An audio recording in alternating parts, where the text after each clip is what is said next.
एक बार की बात है, एक बहुत बड़ा नेता एक साधु के छोटे से आश्रम में गया, क्योंकि उसने बहुत सुना था उस साधु के बारे में और उसके मन में आया कि मैं एक बार जाकर के देखता हूं कि लोग इतनी तारीफ क्यों करते हैं उसकी। तो जब वो उस आश्रम में गया तो वहां पर एक छोटा सा कमरा था जहां पर एक कालीन बिछा हुआ था।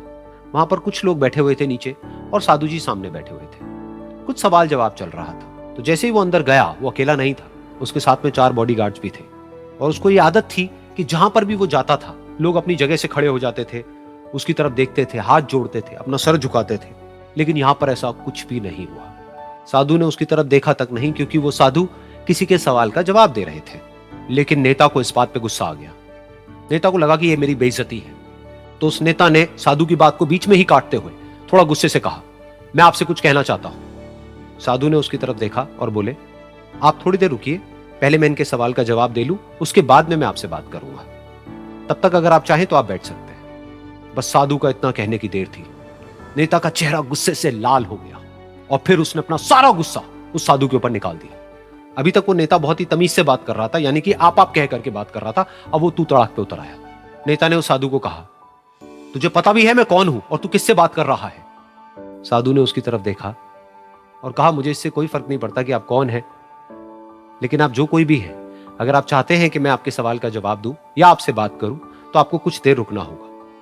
और साधु के ये कहते ही नेता गुस्से से पागल हो गया और वहीं सबके सामने चीखने चिल्लाने लग गया, अब मैं तुझे तेरी असली औकात दिखाऊंगा।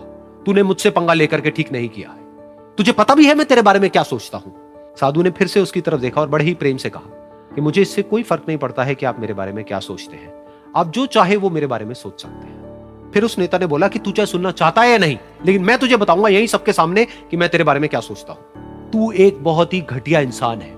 तू कोई साधु नहीं है, तू एक ढोंगी है, पाखंडी है और यहां पर जितने भी लोग बैठे हैं उन सबको बेवकूफ बना रहा है। तेरा बस एक ही मकसद है कि इन लोगों की जेब में जितना भी पैसा है वो सब तेरे पास में आ जाए। तू अपने फायदे के लिए इन लोगों का इस्तेमाल कर रहा है और अब मैं तुझे नहीं छोड़ने वाला। तेरा पर्दाफाश करके रहूंगा पूरी दुनिया के सामने।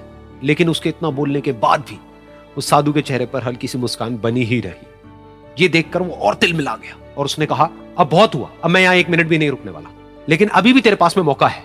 अगर मुझसे माफी मांगनी है या मुझसे कुछ कहना है तो कह सकता है। इतना सब होने के बाद भी साधु बिल्कुल शांत था और उनके चेहरे पर एक मुस्कान थी। उन्होंने अपनी आंखें बंद कर ली। फिर साधु ने अपनी आंखें खोली, हाथ जोड़े और कहा कि मुझे आपसे कोई गिला शिकवा नहीं है। मेरे मन में आपके लिए कोई भी गलत ख्याल नहीं है। जो भी आपने मेरे बारे में कहा वो आपकी अपनी सोच थी। तो मुझे आप में कोई भी बुराई नजर नहीं आती है। मुझे आप एक बहुत ही भले इंसान लगते हैं। और साधु के इतना कहते ही नेताजी का दिमाग 7वें आसमान पर पहुंच गया। उनके चेहरे पर एक अजीब सी खुशी थी, क्योंकि उस साधु ने वो ही कहा जो बाकी सब लोग उस नेता को कहते हैं। और वो खुशी खुशी उस आश्रम से अपने घर की तरफ चला गया और जा करके अपने पिताजी के साथ में बैठ गया। उसके पिताजी की आंखें बंद थी और वो ध्यान में थे। पूरी जिंदगी उन्होंने सिर्फ लोगों की सेवा करी और बदले में कुछ भी एक्सपेक्ट नहीं किया। तो थोड़ी देर बाद जब उन्होंने अपनी आंखें खोली और देखा अपने बेटे को अपने साथ बैठे हुए, तो उनके बेटे के चेहरे पर आज एक अजीब सी खुशी थी जो आज से पहले उन्होंने कभी नहीं देखी थी। फिर उसने एक एक करके सब कुछ बताया कि आज क्या हुआ, किस तरह से वो आश्रम गया, वहां पर क्या हुआ, उसने क्या कहा, उन्होंने क्या कहा।